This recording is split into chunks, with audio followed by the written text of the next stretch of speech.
Mobicom-оос утас авснаар та төлбөрөө 6, 12, 18, 24 сарын хугацаанд хуваан төлөх боломжтой байна. За орон нутгийн хэрэглэгчид аймаг сумын Mobicom-ын салбаруудаар дамжуулан баталгаа засварын үйлчилгээ үзүүлэх бөгөөд за тээвэр шуудангийн зардлыг Mobicom бүрэн хариуцдаг юм байна. Зөвхөн албан ёсны эрхтэй борлуулагч худалдаа өгчдөө баталгаа хугацаа албан ёсны засвар үйлчилгээ амлах хэрэгтэй байдаг.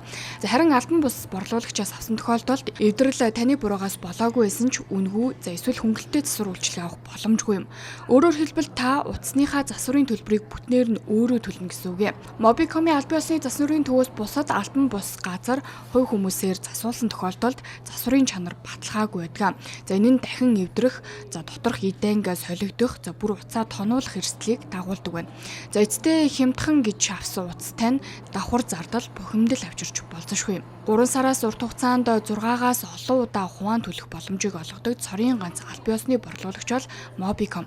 Дэлхийн шилдэг Apple, Samsung, Huawei, ZTE, Honor гэсэн 5 брендийн засвар үйлчилгээг нэгдоор үзүүлэх Mobicom-ийн баталгаа засварын цогц төв нь засвар бүрт 100% оригинал сэлбэг ашигладаг. За мөн сэлбэгийг үйлдвэрээс нь захиалж авчирдгаар онцлог юм. Усчийг болон дотор битүүмжийн хамгаалтыг алдагдуулахгүй баталгаат сэлбгээр баталгаа засвар үйлчилгээ хийдэг тул задаргаа орсон гэх шалтгаанаар хэмд үнэлэгдэхгүй зэрэг олон давуу талыг олгож байна.